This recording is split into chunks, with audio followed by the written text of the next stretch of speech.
मसीह की जी। प्रभु का धन्यवाद, प्रभु ने मौका दिया है फिर से इस प्रकार आप लोग के बीच में। हम गए हफ्ते सीखा था हमने विषय ज्योतियों के पिता। आज हम प्रभु के वचन में से सीखेंगे यहोवा मेरी चट्टान है। यहोवा मेरी चट्टान है।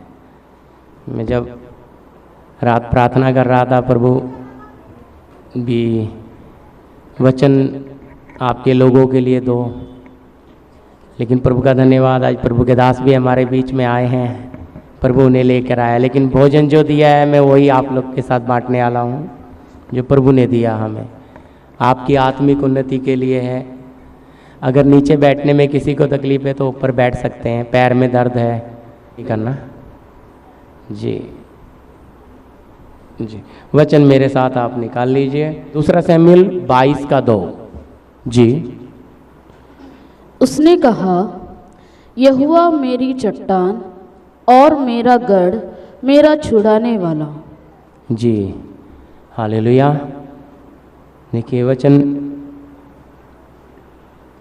में लिखा है, दाऊद राजा कहता है उसने कहा यहोवा मेरी चट्टान और मेरा गढ़ और मेरा छुड़ाने वाला। तो दाऊद के बारे में लिखा है, दाऊद परमेश्वर के हृदय के अनुसार का व्यक्ति था। दाऊद यानी कि दाऊद इस चट्टान को कितना करीब से जान गया। लेकिन बहुत प्रभु में लोग हैं जो इस चट्टान तक पहुंचे ही नहीं, क्योंकि उसके लिए एक उदाहरण हम लेंगे प्रभु यीशु मसीह ने जो दिया है। लेकिन उससे पहले आप और थोड़ा दाऊद को देखते हैं। भजन संहिता भी लीजिए इसके साथ। भजन संहिता 31 का 3 से 31 का 3 से 5 तक जी। क्योंकि तू मेरे लिए चट्टान और मेरा गढ़ है, इसीलिए अपने नाम के निमित्त मेरी अगुवाई कर और मुझे आगे ले चल। जो जाल उन्होंने मेरे लिए बिछाया है उससे तू मुझको छुड़ा ले, क्योंकि तू ही मेरा दृढ़ गढ़ है। मैं अपनी आत्मा को तेरे ही हाथ में सौंप देता हूँ। हे यहोवा, हे सत्यवादी ईश्वर, तूने मुझे मोल लेकर मुक्त किया है। हालेलुया। देखिए दाऊद यहाँ पर कहता है क्योंकि तू मेरे लिए चट्टान और मेरा गढ़ है। गढ़ बोलने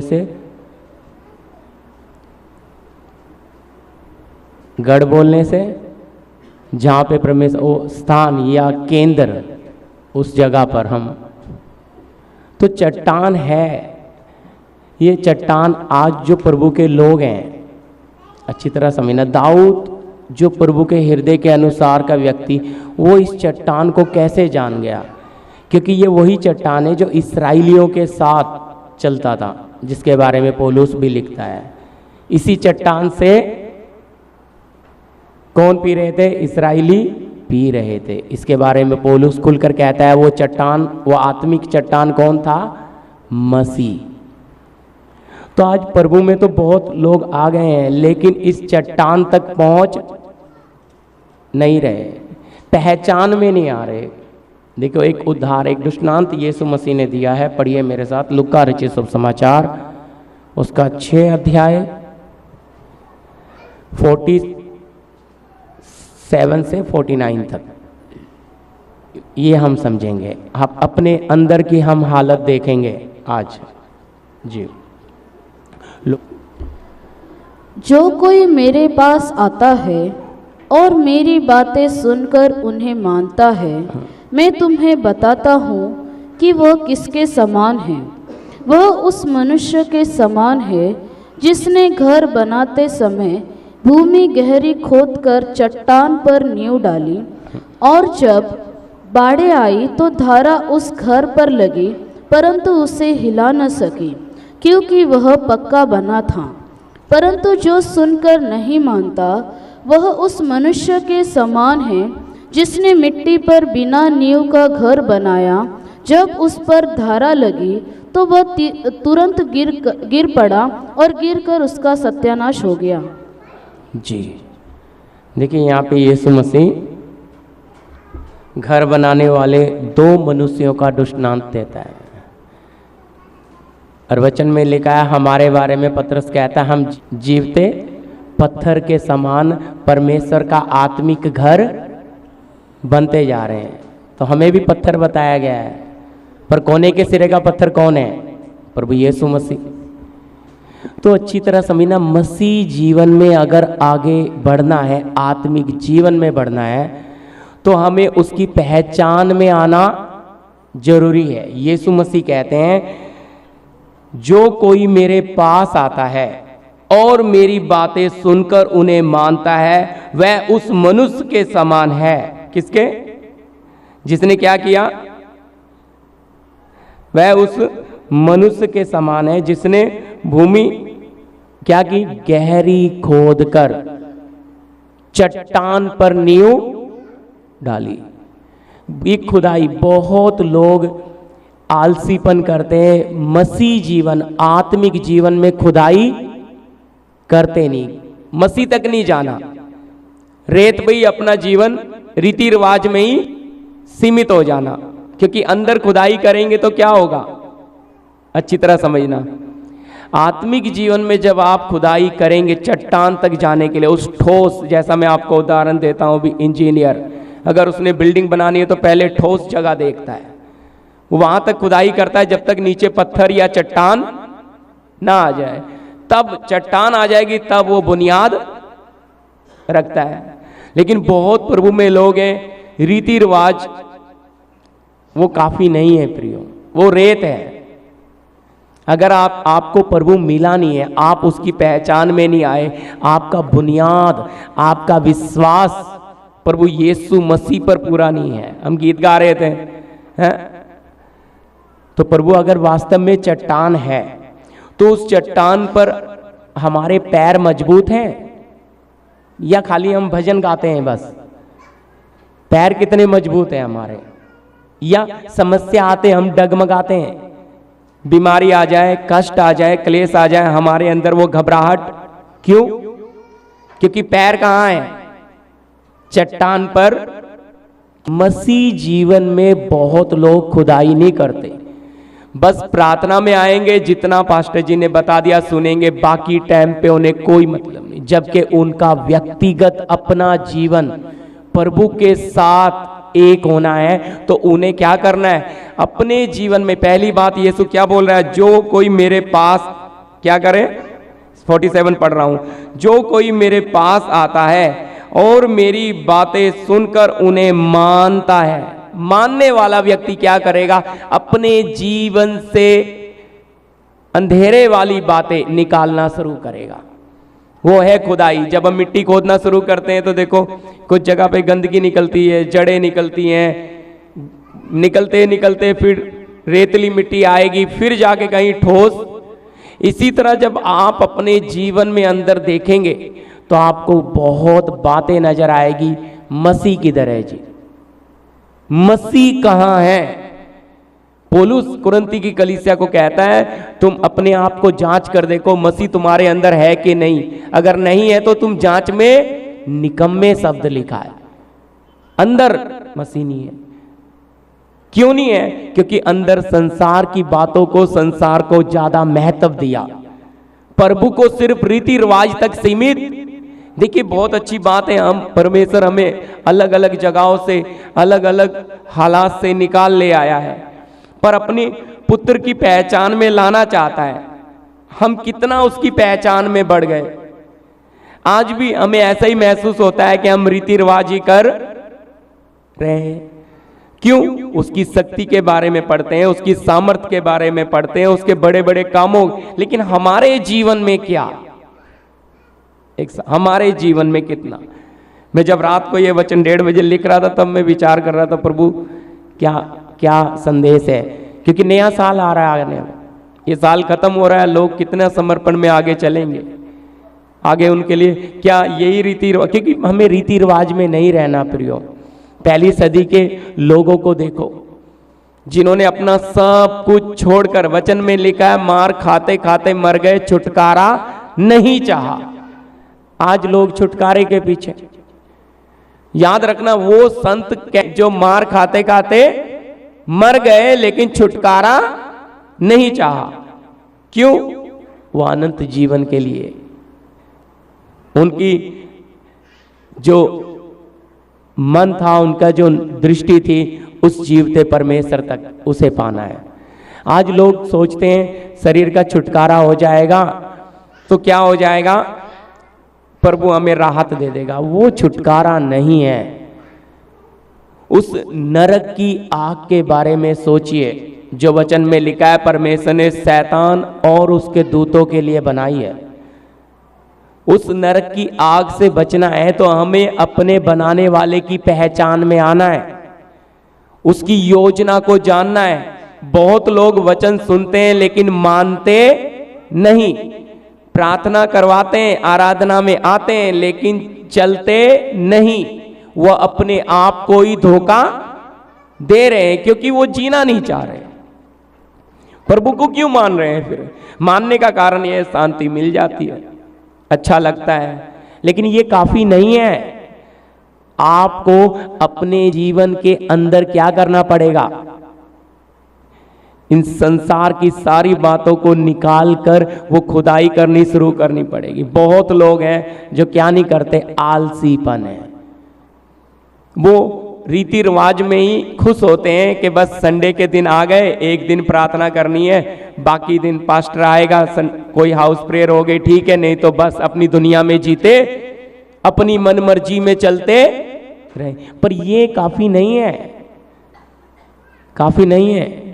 हमें परमेश्वर ने ऐसा नहीं बनाया, जानवरों की तरह बनाया कि आए, बच्चे पैदा किए, खाए पिए और मर गए, ऐसा बनाया। वचन में लिखा है सबसे कीमती अगर कोई है तो प्रभु के लिए आप और हम हैं। हम सबसे प्रिय और कीमती लोग प्रभु की कलीसिया। इतने कीमती लोग हैं लेकिन हमें अपनी कीमत का महत्व नहीं पता। हम उसको क्या समझ रहे हैं, मूल्य नहीं पता है। इसलिए हम भी क्या करें, संसार की तरह ही। बच्चों को थोड़ा शांत कर दीजिए, हैं? क्या करें, बोलिए हालेलुया। क्या ऐसे ही जीवन जिएंगे तो हो जाएगा? कब तक हम अपनी मन मर्जी में क्या रहेंगे, पड़े रहेंगे? इस्राएलियों के सामने भी सवाल रखा एलिया ने, कहता है तुम कब तक दो मन में पड़े रहोगे? अगर यहोवा परमेश्वर है उसकी तरफ हो जाओ, अगर बाल है तो उसकी तरफ हो जाओ। तो दो मन में चलोगे तो कैसे होगा? ये चट्टान तक पहुंच पाएंगे? ये चट्टान हमारी बुनियाद बन पाएगी? ये चट्टान से जैसे इस्राएली पी रहे थे, क्या हम क्यों नहीं? हमारे अंदर जो संसार है, एक और वचन पढ़िए, यिर्मयाह 4 अध्याय 3 वचन जी। क्योंकि यहूदा और यरूशलेम के लोगों से यहोवा ने यो कहा है, अपनी पड़ती भूमि को जोतो और कटीले झाड़ों में बीज मत बो। जी, क्या लिखा है? क्योंकि यहूदा और यरूशलेम के लोगों से यहोवा ने ये कहता है, अपनी पड़ती भूमि को क्या करें, जोतें। किसके लिए है वचन? हालेलुया। पड़ती भूमि को जोते और कटीले झाड़ों में बीज, संसार भी अंदर रखेंगे और क्या भी डालेंगे, प्रभु के वचन को भी। इसमें हल कौन लगाएगा? अच्छी तरह समझना, आज बहुत कम पास्टर रह गए हैं जो वचन का हल लगाने वाले। ज्यादातर वो जंगली बीजों में ही डालकर बढ़ा रहे हैं। भी संसार में भी बढ़ते रहो और प्रभु में भी बढ़ते रहो, ऐसा नहीं होने वाला जी। प्रभु क्या बोलता है, जगत के अंत में क्या करेगा? 2 झुंड खड़े किए हैं, बकरियों का और भेड़ों का, है ना? 25 जरूर पढ़ा होगा लेकिन पढ़ेंगे नहीं। तो अंत में यही करने वाला है प्रभु। अलग करेगा प्रियो। अगर हम वचन का हल अपने जीवन में लगने नहीं देंगे, अपनी पड़ती भूमि को जोतने नहीं देंगे। हल क्यों नहीं लगाने देते? बहुत पास्टर क्यों नहीं लगाते हल? कारण उन्हें लगता है भाई दान मिलना बंद हो जाएगा, चंदा मिलना बंद हो जाएगा। भाई ना मिले, इंसान के लिए थोड़ी सेवा कर रहे हैं, सर्वशक्तिमान की सेवा कर रहे हैं। तो जीवता परमेश्वर जो देगा वो खिलाओ, अच्छा लगे ना लगे, चाहे आपको पसंद ना आए, लेकिन अच्छी तरह समझना वो आपके जीवन के लिए होगा। लेकिन अगर मनुष्य अपनी बुद्धि लगाएगा तो इसी सेवा को कमाई का द्वार बना रहा है, इसी सेवा को। लेकिन ये सेवा सबसे ऊंची सेवा परमेश्वर ने हमें दी है, क्या? राजाओं को तैयार करना, स्वर्ग राज्य के नागरिक बनाना। इस यहां की नागरिकता से हटा के वहां में शामिल। कितनी ऊंची बुलाहट है, पौलुस बोलता हाई कॉलिंग ऊंची बुलाहट के साथ बुलाए, लेकिन उसको नहीं समझ रहे, लेकिन संसार में बढ़ना चाहते हैं, इसलिए हल लगने से भागते हैं। जमीन को जोत, क्यों? जंगली झाड़ियां निकल जाएंगी, उनकी जड़ें निकल जाएंगी, अभिलाषाएं बाहर आएंगी, लालसाएं बाहर आएंगी, मन मर्जी बाहर आएगी, क्योंकि ये अंदर चलेगी नहीं। आप अपनी मन मर्जी, अपनी इच्छाएं, अपनी लालसाएं रखकर इस रास्ते पर चल नहीं सकते। कोशिश भी करोगे तो चल नहीं पाएंगे। यीशु ने खुद कहा है कि बहुत से चलना चाहेंगे पर चल नहीं पाएंगे। क्यों? छोड़ नहीं सकते उन अभिलाषाओं को, उन लालसाओं को। तो आपको अनंत जीवन प्यारा नहीं लग रहा है? आपको ये 70-80 साल का जीवन अच्छा लग रहा है? सोच कर देखिए, वो युगान युग का आगे जो नरक है वो दिख नहीं रहा, और युगान युग का जीवन है। तो चट्टान के बारे में देखो, दाऊद कितना स्पष्ट कहता है। पढ़िए वापस भजन संहिता में 31 का हमने 3 से पढ़ा था, मैं यही रखूंगा आगे। मैं दाऊद का अनुभव आपके सामने इसलिए रख रहा हूं, पुराने नियम का संत, परमेश्वर के हृदय के अनुसार का व्यक्ति, वो इतना गहराई तक पहुंचा। तो आप और मैं, हमारे पास यीशु का लहू है, पवित्र आत्मा है और वचन है, हमारे पास बहुत कुछ है। अगर ये इतना बड़ा तो हम कितना। जी जी 3 से पढ़िए। क्योंकि तू मेरे लिए चट्टान और मेरा गढ़ है, इसलिए अपने नाम के निमित्त मेरी अगुवाई कर और मुझे आगे ले चल। जी रुक जाइए जी। क्योंकि तू मेरे लिए चट्टान और मेरा गढ़ है, इसलिए अपने नाम के निमित्त मेरी अगुवाई कर और मुझे आगे ले चल। तो केंद्र भी, आज हमारा केंद्र बिंदु कौन है? हमारी चट्टान कौन है? बोलिए। यीशु है तो हम उसे कितना जानते हैं। जब आपके मेरे जीवन में समस्या आती है तो हम किसी पास्टर पर निर्भर रहते हैं या अपने बनाने वाले पर? उसे पुकारते हैं। मालूम है, जिनका मेल नहीं हुआ वो तुरंत फोन उठाएंगे पास्टर के, पास्टर जी क्या कर दो, प्रार्थना कर दो। क्या है जी, छोटा बच्चा है, अभी इसे बाप समझ में आया, इसे अपने बाप की पहचान आई नहीं है, इसलिए क्या कर रहा है, फोन कराएगा। फिर वो, ये भी बड़ी समस्या है। उम्र तो बहुत हो गई है लेकिन पहचान में आया नहीं है। क्यों? क्योंकि इसने आत्मिक जीवन में खुदाई की, ये अपने बनाने वाले की पहचान में आया नहीं, इसने काम शुरू नहीं किया। वचन में लिखा है इफिसियों में साफ, जिसने तुम्हारे अंदर अच्छा काम आरंभ किया वही यीशु मसीह के दिन पूरा करेगा। तो हमारे अंदर पवित्र आत्मा ने काम तो शुरू किया, लेकिन क्या हम उसे करने दे रहे हैं? जो बातें उसे पसंद नहीं है, क्या उन्हें निकालते हैं? दाऊद प्रभु के हृदय के अनुसार का व्यक्ति, उसके लिए बहुत जाल बिछा रखे थे। उस विषय में मैं नहीं जा रहा, लेकिन बात समझना, आपके मेरे लिए क्या, हमारे लिए संसार में कम जाल है, हमारे लिए उलझाने वाले पाप कम है, रोकने वाली वस्तुएं कम है। आपके मेरे लिए भी हालात वही है, उसी हालात। तो उस हालात में अगर हमारी चट्टान और हमारा गढ़ प्रभु नहीं है तो हम डगमगा जाएंगे, हम मन मर्जी में चले जाएंगे। और जब हम मन मर्जी में जाते हैं, याद रखिए, प्रभु पीछे रह जाता है, हम अलग हो जाते हैं। लेकिन यहां शब्द क्या लिखा है?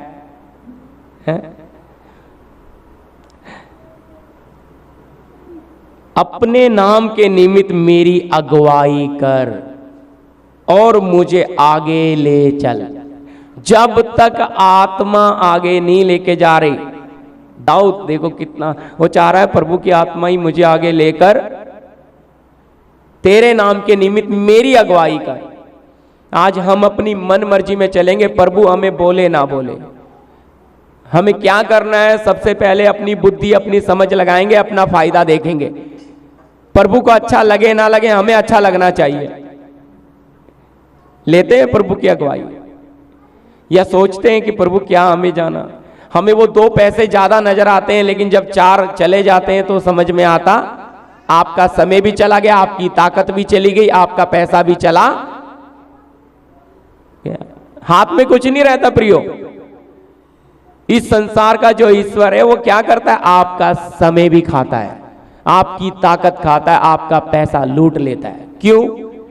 क्योंकि बनाने वाले क्या नहीं है आपके साथ, क्योंकि आप उसकी मानते ही नहीं है। इसको क्या बोला? घर बनाते समय 2 व्यक्तियों को मेरे पास आता है तो वो क्या है? जो मेरी आज्ञा मानता है। वो किसके समान है? जिसने भूमि गहरी खोद कर चट्टान पर नींव डाली। फिर कितनी भी समस्या उस व्यक्ति के जीवन में आए, कितने भी कष्ट आए, क्लेश आए, वो पीछे हट डगमगाने वाला नहीं है। लेकिन अगर बुनियाद मसीह नहीं है तो रुक सकेगा? रेत वाला घर क्या हुआ? उसने भूमि गहरी नहीं खोदी, रेत पर बनाया, और क्या हो गया? लहर आई और गिरकर सत्यानाश। तो बहुतों का मसीह जीवन ऐसा है कि वो समस्या का सामना नहीं कर सकते, हालात के सामने खड़े नहीं रह सकते। क्यों नहीं रह सकते? क्योंकि अपने बनाने वाले की पहचान में। जैसे छोटे बच्चा, मैं बोलता हूं, किसी को भी पापा कह देता है। क्यों? उसको अब तक पता ही नहीं मेरा असली पापा कौन है, उसको सभी पापा नजर आते हैं। लेकिन धीरे धीरे बड़ा होता है, समझ आती है 3-4 साल का, तो उसको पता लग जाता है यही मेरा पापा। फिर किसी दूसरे को पापा कहता है, बोलिए नहीं ना। क्यों? पहचान आ गई। हमारा विश्वास इतना प्रभु पे नहीं होता जितना बुरा नहीं मानना दुआई पर होता है। और दुआई में भी प्रभु का नाम लेके प्रार्थना करके खाएंगे। अब प्रभु चंगा कर रहा है कि दुआई चंगा कर रही है वो भी नहीं पता, लेकिन सोच रहे हैं कि नहीं भाई प्रार्थना करके खाएंगे, प्रभु इसमें भी क्या दे दो। पहली बात तो विश्वास कैसा है? बुनियाद नहीं है विश्वास के अंदर। आपके पास परखा हुआ विश्वास नहीं है। आप समस्या आओगे, आप कभी भी प्रभु को छोड़कर चले, आपके सामने हालात जब बिगड़ेंगे आप कहोगे ये प्रभु नहीं चाहिए। ये तो धर्मी को परखने वाला परमेश्वर है।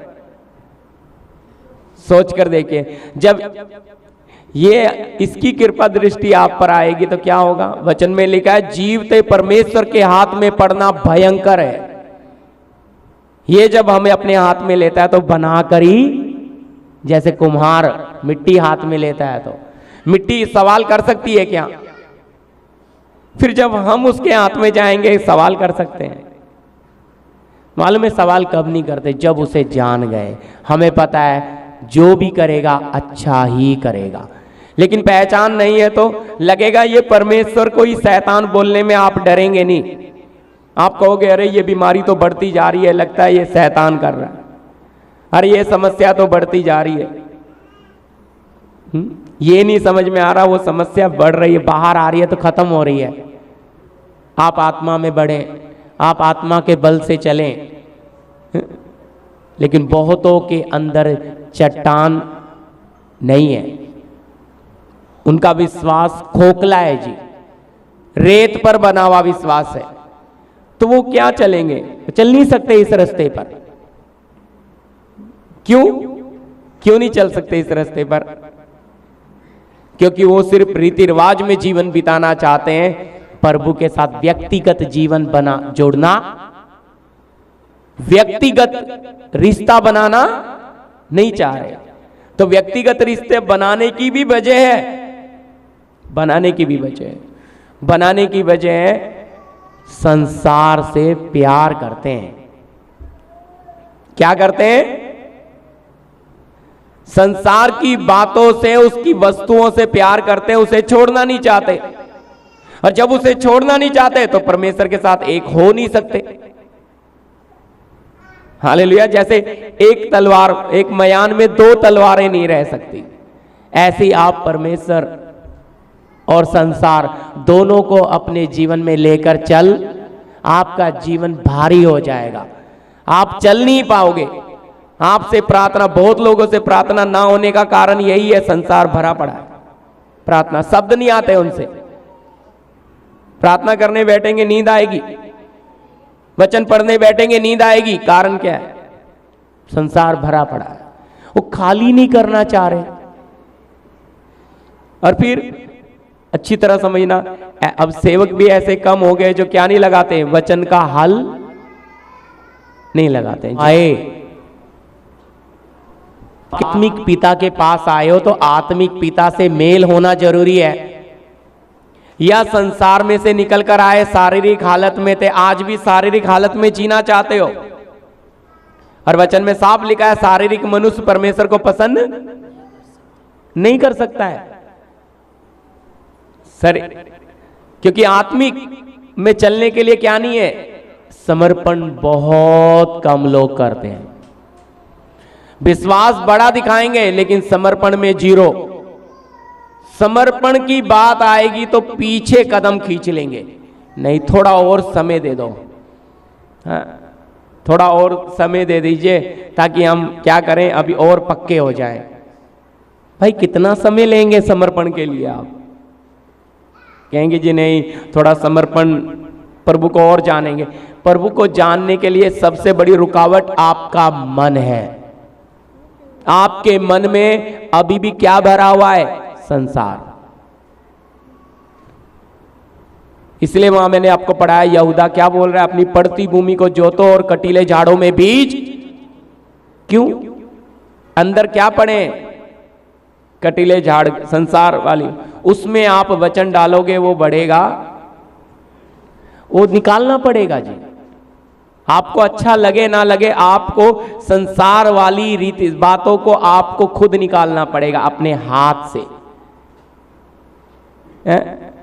मन मर्जी जब तक आप छोड़ेंगे नहीं, तब तक आपके जीवन में सत्य आत्मा का प्रकाश आएगा नहीं।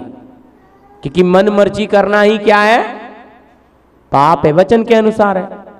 कहते जी मन मर्जी क्यों? मन मर्जी तो हमें आत्मा से अलग खींच कर लेकर जाती है, हमारी मन मर्जी। फिर प्रार्थना कितनी भी कर लें, रीति रिवाजी बनता है, हमें महसूस नहीं होता कि वो शक्ति हमें छू रही है, वो सामर्थ हम पर उतर रही है, वो आग हम पर उतर रही है। क्यों? हमसे प्रार्थना भी नहीं होती। सोच कर देखना अंदर की हालत कितनी खराब है। आराधना करने के लिए भी बहुत कठिन होता है। कहते हैं क्यों आराधना नहीं होती? क्योंकि अंदर क्या पड़ा है? शरीर की बातें पड़ी हैं। इसलिए मैंने अब ये नए साल से फिर से मैंने बोला भाई नए लोग को अलग रखेंगे, पुरानों को अलग, थोड़ा कष्ट उठाएंगे, 2 टाइम चलाएंगे। हालेलुया। ये स्कूल वाले बच्चों का लगा हुआ है, बजने दो, फूट रहे हैं। हालेलुया। 2 टाइम चलाएंगे, तीसरा तो अपना गोरेगांव में है। क्यों भाई? नए को, क्योंकि आप लोग अभी मिक्स हैं तो मुझे मिक्स वचन बांटना पड़ता है। फिर मैं पुरानों को अलग गहराई से ले सकते नए के साथ, जैसा पहले चला रहे थे। हालेलुया। क्योंकि मिक्स बिठाने से क्या होता है, वो सोचते हैं पता, कुछ बात उन्हें मिलती है, कुछ उन्हें मिलती है। तो एक तरफा रहेगा तो जीवन में आपके तेज क्योंकि आपने प्रभु की पहचान में बढ़ना है। आप सोचेंगे चट्टान बोलने से भाई क्या है, नए लोगों को तो यही लगेगा चट्टान का। भाई चट्टान आपके आत्मिक तौर पर आपका परमेश्वर क्या बनता है। देखो इस्राएलियों के लिए कैसे बन गया, पढ़िएगा पहला कुरिन्ती 10 अध्याय का 4 वचन। पहला कुरिन्ती 10 अध्याय का 4 वचन। और सबने एक ही आत्मिक जल पिया, क्योंकि वे उस आत्मिक चट्टान से पीते थे जो उनके साथ साथ चलती थी, और वह चट्टान मसीह था। हालेलुया। ये इस्राएली सब क्या कर रहे, क्या लिखा है, सब ने एक ही चट्टान से पिया। वो चट्टान कौन थी, देखो यहां शब्द क्या है, वो आत्मिक चट्टान मसीह था। इसी बात को तो पौलुस कुरिन्ती की कलीसिया में बोल रहा है, अपने आप को परखो विश्वास में हो कि नहीं। तुम्हारे अंदर मसीह अगर नहीं है तो तुम जांच में निकम्मे, अंदर मसीह नहीं है। ये चट्टान, अगर ये चट्टान हो गई तो आपको कोई कमी होगी, बोलिए, तृप्त कर देगी, तृप्त। यीशु पर्व के दिन खड़ा हुआ ना, क्या बोला, जो प्यासा है वो मेरे पास आए और पिए, और उसके हृदय से जीवन की नदियां, हृदय से जीवन की नदियां। आप में जीवन आएगा तो वो जीवन दूसरे में जा सकता है। डायरेक्ट आप सोचें दूसरे के जीवन में काम हो जाए, नहीं, पहले आपके जीवन में काम होना है। आप बदलना है तो दूसरा अपने आप बदलेगा। हम सोचेंगे वो किसी को मत देखिए, अपने आप को, अपने जीवन को देखिए, क्योंकि शैतान की बड़ी युक्ति रहती है, उसको देख लो, इसको देख लो, छोड़ दो। आप कितना प्रभु में बढ़ रहे प्रियो। आप देखो, मीठा आप बनोगे तो मक्खी आपके पास आएगी। आप स्वाद बनना है। यीशु ने क्या बोला है, तुम पृथ्वी के नमक हो। अब नमक स्वाद देगा तो सब खाएंगे, बेस्वाद हो जाएगा तो कोई नहीं खाएगा। स्वाद आपने बनना है। कहते हैं जी ये कैसे, ये कैसे होगा। तो ये जीवित चट्टान, ये आत्मिक चट्टान अगर इन लोगों को पिलाया, इनको लेकर चला, आपको मुझे नहीं चलेगा, हमें छोड़ देगा। क्यों यीशु मसीह बोल रहा है, वो कौन है जो मेरी बात आज्ञा मानता है, बात मानता है। बुद्धिमान मनुष्य के समान उसने चट्टान गहरी खोदकर, मिट्टी गहरी खोदकर चट्टान पर नींव डाली। तो बहुत लोगों का बेस, बुनियाद क्या नहीं है, मसीह नहीं है। पास्टर भी बन गए हैं बहुत लोगों के कि नहीं पास्टर कर देगा तो बस हमारी हर बात का हल कौन कर देगा, पास्टर। भाई तुम्हारा विश्वास कहाँ है फिर? तुम अपने बनाने वाले की पहचान में कितना आए, है ना। आप प्रार्थना कर रहे हैं, आपकी क्यों नहीं सुन रहा है? पास्टर का भी पिता है, आपका भी पिता है। समझ आ रही है बात? आप भी पिता है ना, वचन में यही लिखा ना, हम सब क्या, एक चुनावा वंश, राजपदधारी याजकों का। तो अगर हमारा पिता है और पास्टर का भी है, तो फिर हम कब उसकी पहचान में जाएंगे? अंदर जब सख्त होता है ना मन, और अभिलाषा और इच्छा से भरा रहता है, उस पर आत्मिक जीवन उसमें काम नहीं करता है। क्यों? पिसा मन उसके योग्य बलिदान है। सख्त मन के अंदर वचन भी जाता नहीं है। बैठा यहां रहेगा लेकिन मन उसका दुनिया में घूमता रहेगा। यहां से जाकर क्या करना है, क्या पकाना है, क्या लाना है, क्या करना है, उसको देखना है, ये करना है, वो रिश्तेदार आ रहे हैं, ये सब चलता है ऐसे मन में। उनका मन क्या है?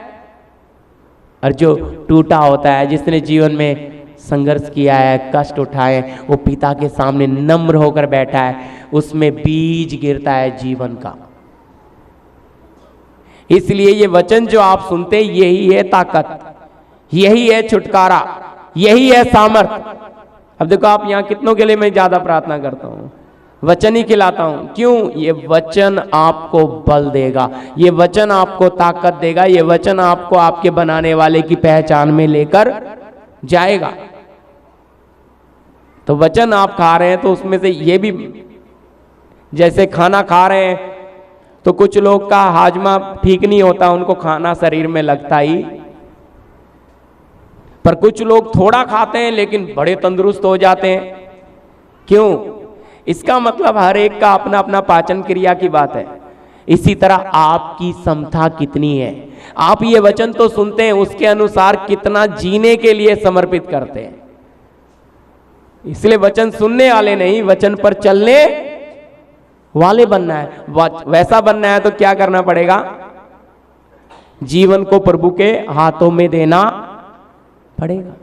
याद रखना, ये जीवित चट्टान, ये आत्मिक चट्टान इस्राएलियों के साथ चला, उन्हें इसी चट्टान से पिया। सोच भी नहीं सकते थे वो। क्यों? रेगिस्तान, वीरानापुरा, वहां पे लिखा है परमेश्वर ने पानी के सोते बहा दिए इसी चट्टान से। यही यीशु परब के दिन कहता है, आओ पियो, जो प्यासा है मेरे पास आए। इसका मतलब लग रहा है ना, ये चट्टान है, इसमें से पी सकते हैं, इसमें से तृप्त हो सकते हैं, लेकिन इसकी पहचान में नहीं आए। हमें दुनिया भर की पहचान बहुत है, सांसारिक बातों की नॉलेज इतनी है, लेकिन आत्मिक नॉलेज बोलेंगे तो समझ नहीं आता है। क्यों भाई? पैसे की बातें फटाफट समझ आती है अनपढ़ को भी, सच है। पैसे की बात एकदम दिमाग में बैठती है और बाकी बातें समझ नहीं आता। भाई इसको बोलते हैं शारीरिक और बुद्धि चलाने वाला। समझना नहीं चाहता, समझना नहीं चाहता। बहाना क्या है जी? समझ में आता, आता तो सब है, लेकिन चलना नहीं चाह रहा, वचन पे नहीं चलना चाह रहा। इसलिए क्या बहाना है? समझ नहीं आ रहा जी, प्रार्थना करो मुझे और समझ आना चाहिए। देखिए, हम खाना उठाकर सीधा मुंह में डालते हैं ना, मिट्टी तो नहीं खाते। इतनी तो समझ है हमें। अगर इतनी समझ है तो क्या प्रभु के वचन को हमें पवित्र आत्मा नहीं समझा सकता? पर हम जब तक अपनी अभिलाषाओं में पड़े, ये वचन का प्रकाश हमें मिलता नहीं है। कितने भी साल हो जाएं, ये वचन आपके जीवन में काम नहीं करेगा, क्योंकि वचन जीवित है। वचन कौन है? परमेश्वर। और अगर वचन जीवित है, वचन ने काम करना है, तो प्रियो अच्छी तरह समझना, आपका समर्पण परमेश्वर के साथ कैसा होना है। आपको ज्यादा कुछ नहीं आता, कोई बात नहीं। पहले टाइम पे जो प्रेरित या जो हम देखते हैं हमारे भारत देश में जो मिनिस्ट्री शुरू हुई, सेवकाएं आई, हिमांजलिस्ट निकले, उनके पास क्या था? सिर्फ पवित्र आत्मा। प्रेरितों को देख लो, क्या था उनके पास? पवित्र आत्मा है। धन दौलत, पौलुस को बोलते ना, पौलुस क्या बोलता है? दिखने में कैसे दिखते हैं? कंगालों के समान, पर बहुतों को धनवान। क्या था उनके पास? आत्मिक धन, स्वर्गीय धन, वो होना है। तो आपको स्वर्गीय धन चाहिए तो फिर शारीरिक धन तो छोड़ना पड़ेगा, या दोनों चाहिए? यीशु ने साफ बोला है, एक मनुष्य दो स्वामी की सेवा नहीं कर सकता। दोनों तरफ नहीं हो सकता। कितनी भी ताकत लगाओगे, आप अपना ही नुकसान करते हो। पवित्र आत्मा जब तक इंतजार करती है, जब तक आप उस बात के लिए समर्पण करके आगे, आपसे पीछे आने वाले लोग आगे चले जाते हैं। क्यों? वचन में लिखा है, जो पीछे वो आगे हो जाएंगे, जो आगे। क्यों? जीना नहीं चाह रहे, अपने जीवन को परमेश्वर के वचन के अनुसार ढालना नहीं चाह रहे। पता सब लग गया, मालूम सब है, लेकिन चलना, इसको बोलते हैं सख्त मन। मन मर्जी को छोड़ेंगे। याद रखिए, अगर मन मर्जी नहीं छोड़ोगे तो भाई आ रहा है एक समय, आ रहा है मौत की घंटी जब बजेगी तो क्या हो जाएगा? सब कुछ चला, फिर मौका भी नहीं रहेगा आप लोगों के पास। आज तो प्रभु मौका दे रहा है हमें कि हम अपनी मन मर्जी छोड़ें, अपनी इच्छाओं को छोड़ें, प्रभु की मर्जी में आ जाएं। और क्या करें? अपने आत्मिक जीवन की खुदाई करें। बहुत गंदगी निकलेगी। मैं इन चीज़ों को रात लिख रहा था, देख रहा था, बहुत जन अभी ऐसे। मैं सोच रहा हूँ प्रभु नया साल आ रहा है, लोगों ने समर्पण करना है, तो उनके मन कैसे हैं? तो जब ऐसा मन देखा ना, नहीं तो मैं बोला अभी चट्टान, प्रभु कहता है भाई इनके नीचे चट्टान आई ही नहीं है, चट्टान नहीं आई। चट्टान नहीं आई तो जीवन में बदलाहट आएगा नहीं आएगा। क्यों? बदलने वाला क्या नहीं है? बदलने वाला अंदर है ही नहीं। जब बदलने वाला अंदर नहीं है प्रियो, तो आप बदलोगे? कितने भी साल मसीह में आप चलते रहोगे, लेकिन आप में कोई बदलाहट आएगा नहीं। देखो एक और वचन लास्ट पढ़िएगा जल्दी समय। रोमियो की पत्री 9 अध्याय का 30 से 33 तक। अतः हम क्या कहें, यह कि अन्य जातियों ने धार्मिकता की खोज नहीं करते थे, धार्मिकता प्राप्त की, अर्थात उस धार्मिकता को जो विश्वास से है। हाँ जी। परंतु इजरायली जो धर्म की व्यवस्था की खोज करते थे, उस व्यवस्था तक नहीं पहुँचे। किसके लिए? इसीलिए कि वे विश्वास से नहीं परंतु मानो कर्मों से उसकी खोज करते थे। उन्होंने उस ठोकर के पत्थर पर ठोकर खाई, जैसा लिखा है, देखो मैं सियोन में एक ठेस लगने का पत्थर और ठोकर खाने की चट्टान रखता हूँ, और जो उस पर विश्वास करेगा वह लज्जित न होगा। हालेलुया। क्या लिखा है यहाँ पे? लिखा है अतः हम क्या कहें, यह कि अन्य जाति जो धार्मिकता की खोज नहीं करते थे। अन्य जाति लोग कभी पवित्रताई में चलते नहीं थे, मन मर्जी वाले चलने वाले लोग थे। आप और हम भी उधर से ही निकल कर आए हैं। धार्मिकता प्राप्त की, अर्थात उस धार्मिकता को जो विश्वास से है।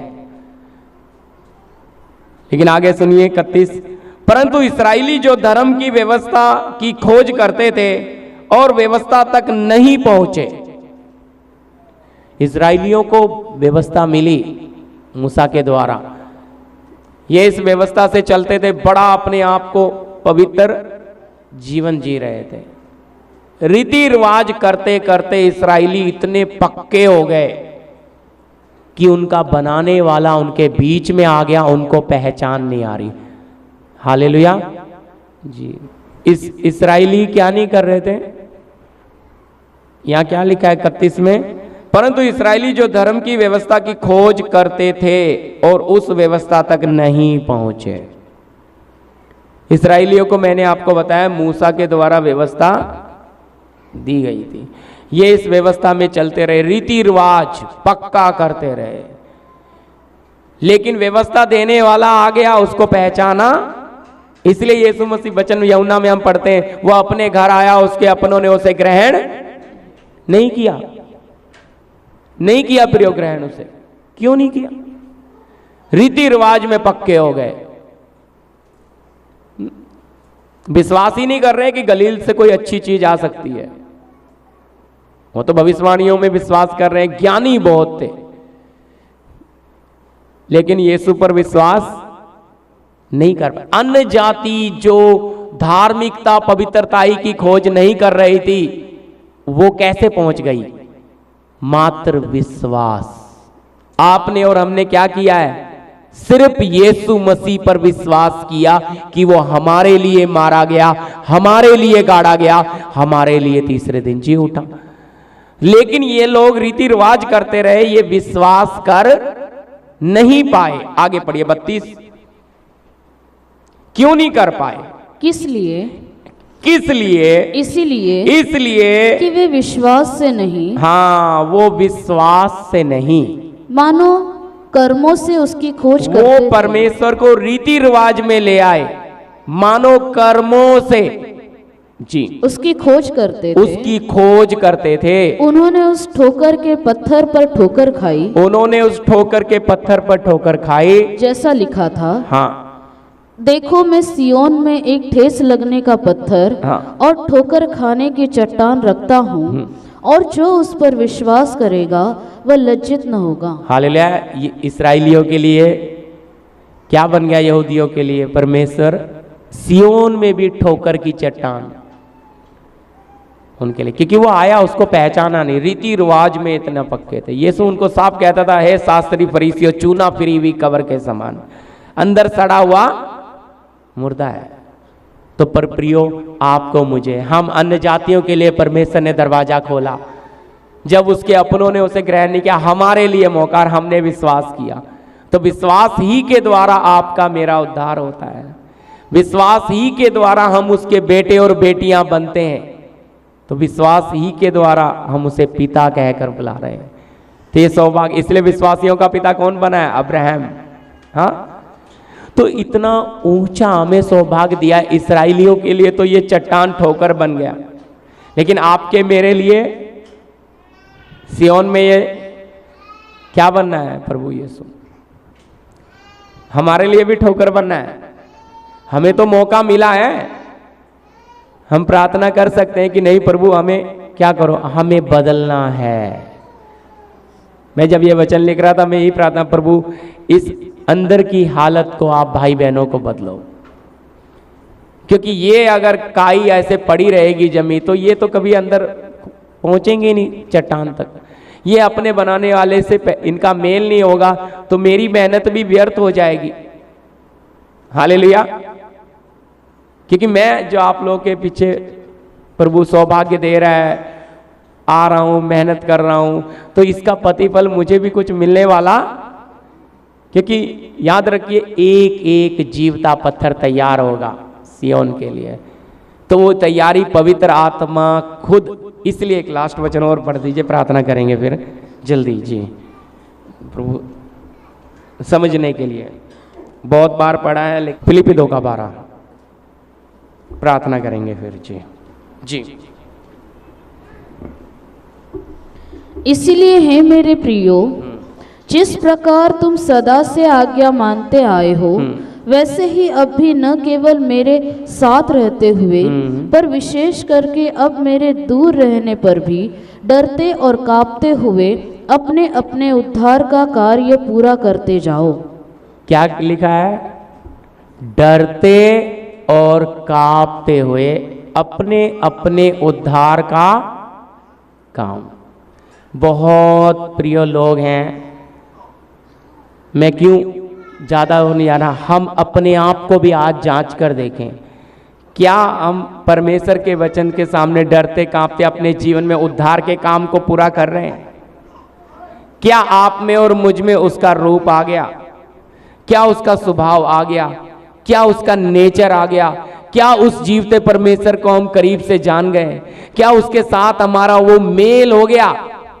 बोलिए। यहां क्या लिखा है? डरते और कांपते हुए, क्योंकि उद्धार तो आपको मुझे फ्री मिल गया। परमेश्वर ने दान गिफ्ट के तौर पे दे दिया, सारी कीमत कलवरी क्रूस पे दे दी। लेकिन इस उद्धार के काम को पूरा आप और मैं करेंगे। ये उद्धार जो हमें गिफ्ट में मिला, अब किसका हो गया उद्धार? आपका मेरा। समझ आ रही ना ये बात? आपका मेरा उद्धार। अब इस उद्धार के काम को आपको मुझे पूरा करना है। कैसे करेंगे? बोलिए। अपने जीवन में जो जो बातें प्रभु को पसंद नहीं है, उन्हें निकाल कर खाली करना शुरू करेंगे। समझ आ रही है बात? तो देखिए फिर कैसे आप उस चट्टान तक पहुंचते हो। फिर आपके पैर, जो हम गीत गा रहे थे, पैर मेरे चट्टान पर क्या किए? मजबूत, स्थिर कर दिए। तब आपके सामने तूफान आने दो, आंधी आने दो, कितनी बड़ी समस्या, कितनी बड़ी बीमारी, कितना क्लेश, कितना सताव आने दो, आप दृढ़ खड़े रहेंगे। आप हिले क्यों? किसकी पहचान में आ गए? अपने उद्धारकर्ता की पहचान में आ गए। तो इसलिए आइए प्रभु का धन्यवाद। हम एक छोटा सा भजन लेते हुए आराधना करेंगे। इस बात के लिए भी प्रभु यीशु मसीह हमारी चट्टान बने। अब पिता का प्रेम, पुत्र का अनुग्रह, पवित्र आत्मा की सहभागिता, संगति हमारे साथ, तमाम संत लोगों के साथ प्रभु यीशु के दूसरे आगमन तक होता रहे। आमीन। सबको